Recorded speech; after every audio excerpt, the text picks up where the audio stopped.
Quem é que nunca teve algo escrito Made in China? Todo mundo pensa na China quando se fala uma gigante fábrica mundial, bombando produtos baratinhos e exportando para todos os lados. Mas se eu te dissesse que isso é uma mentira, você acreditaria que o principal motor econômico da China não tem nada a ver com a indústria ou o comércio exterior? Desde os anos 2000, o peso das exportações vem perdendo força, e muitas empresas estão indo para países mais atrativos, como Vietnã e Malásia. Um desses exemplos é a própria Apple, que tem procurado outros parceiros para produzir seus aparelhos, como a Índia e até mesmo o próprio Brasil. Então, se as fábricas não são a principal atividade, qual é o verdadeiro poderio econômico chinês? A resposta é bem simples: o mercado imobiliário, contribuindo com até 30% do PIB do país. Isso é praticamente o dobro do que vemos nos Estados Unidos e na Europa, e é sem dúvida o setor mais próspero na economia do gigante asiático. O resumo é que o país deixou de ser uma fábrica mundial e passou a ser uma enorme construtora de edifícios comerciais, habitacionais e infraestrutura pública nas últimas décadas. A construção trouxe inúmeros benefícios e bem-estar para sua população, que na década de 90 morava em espaços apertadíssimos. Estamos falando de cerca de 7 metros quadrados por pessoa. Mas com a revolução imobiliária, agora eles desfrutam de residências tão espaçosas quanto a de qualquer país desenvolvido. Mas nem tudo são flores. Em 2023, enfrentamos o suspense de uma bolha imobiliária prestes a estourar, ameaçando enviar ondas de choque para toda a economia global. Quem aí se lembra da crise de 2008? Pois bem, parece que estamos diante de uma sequência, mas agora com uma dimensão ainda maior. Há pouco mais de um ano se iniciou uma grande crise imobiliária na China. Uma crise que continua até os dias atuais. E no meio dessa bagunça toda temos a Evergrande, uma gigante incorporadora chinesa que já foi a segunda maior do país, mas que em 2021 entrou com um pedido de proteção contra a falência, desencadeando uma sequência catastrófica, assustando investidores do mundo todo. E neste vídeo vamos descobrir como está a atual situação da crise imobiliária chinesa, suas possíveis consequências para o futuro e como o governo chinês causou a sua própria crise.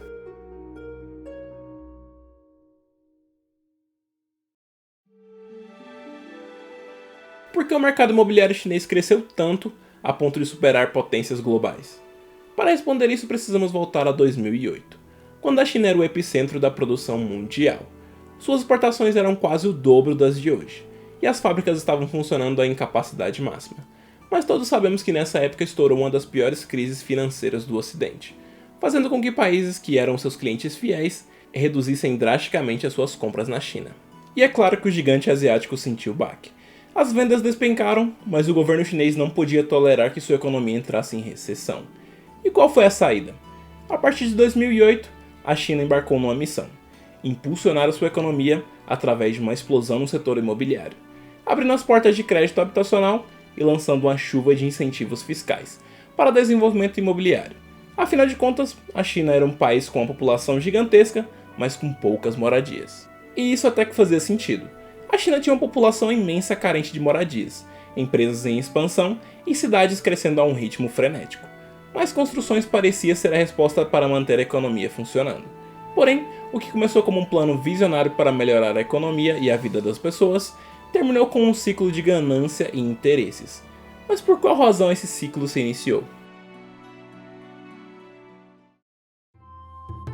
Para entender como a China se enfiou nessa crise, nós precisamos entender brevemente como funcionam os impostos no país.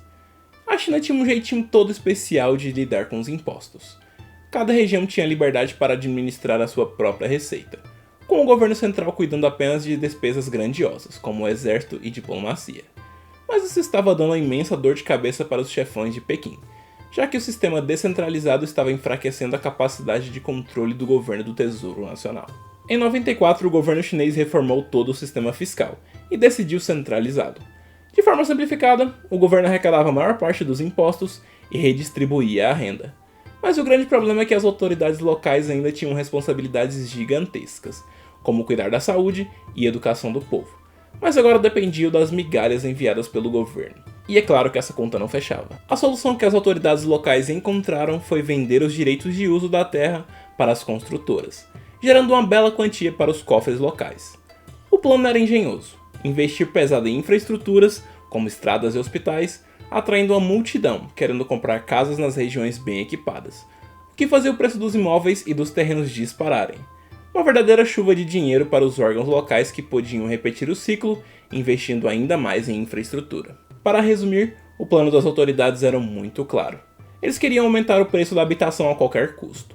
E nesta busca incessável por mais lucros, começaram a usar empresas estatais para entrar no jogo imobiliário, sendo capazes de emitir dívidas, comprar terras e ficar com o dinheiro após a venda, manipulando ainda mais esse mercado já inflado. Estamos falando de um ciclo vicioso de especulação e ganância que transformou o mercado chinês em uma verdadeira mina de ouro para os órgãos locais. Podemos perceber que desde o início, o crescimento imobiliário foi manipulado. Mas a pior parte da história ainda está por vir. As imobiliárias chinesas atuavam da seguinte forma. Primeiro, elas vendiam os apartamentos que nem tinham sido construídos ainda, e a segunda parte ficavam com os bancos. A imobiliária pegava empréstimos gigantescos. E quando eu digo gigantescos, quero dizer que a dívida deles chegavam até cerca de 80% de todos os seus ativos. E é aí que você se pergunta, por que esses bancos emprestavam tanto dinheiro assim? Grande parte desses bancos eram do próprio governo chinês. E como vimos, desde 2008 o governo estava dando um empurrãozinho na economia, usando, adivinha só, os próprios bancos. Mas a coisa fica ainda pior. Algumas imobiliárias foram tão audaciosas que decidiram comprar bancos. Sim, isso mesmo. Elas queriam dinheiro facilitado. Era como literalmente comprar a fonte do dinheiro. E é claro que esses incentivos estimularam o mercado imobiliário. Mas como essa crise se desencadeou?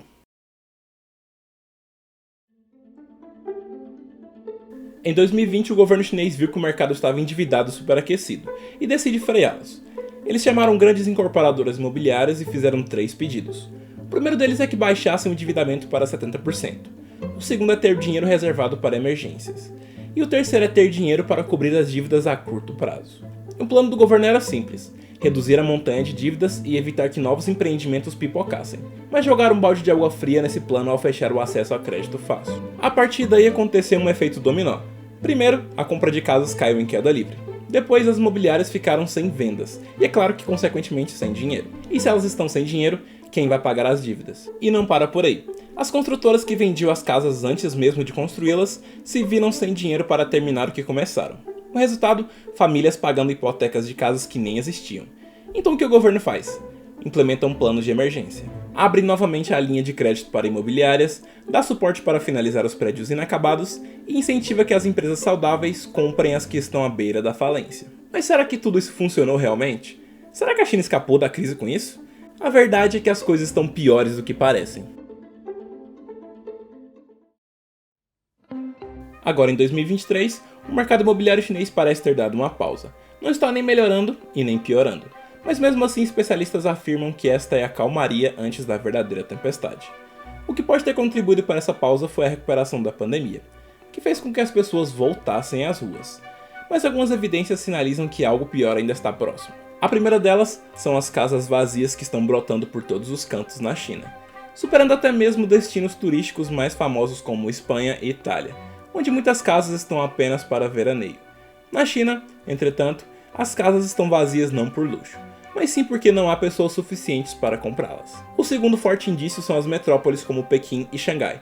Você precisa trabalhar cerca de 50 anos, isso mesmo, 50 anos, só para conseguir comprar uma casa, enquanto em cidades nos Estados Unidos não chegam nem a 10 anos. Mas como os preços podem subir tanto se há tantas casas vazias? Bem-vindo ao mundo maluco da especulação imobiliária. Pois ao contrário como outros países, os investidores chineses não têm tantas facilidades para investir em ações ou títulos. Ao invés disso, eles preferem investir o dinheiro no mercado imobiliário.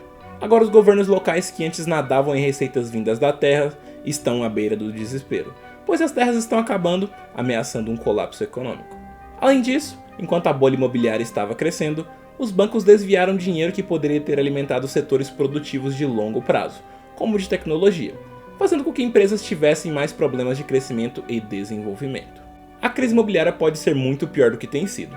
Poderá destruir o seu principal motor econômico, atingindo o setor financeiro, levando governos à falência. Em resumo, a China se vê ameaçada pelo monstro que ela mesma criou. Agora só nos resta aguardar e ver o que o futuro trará.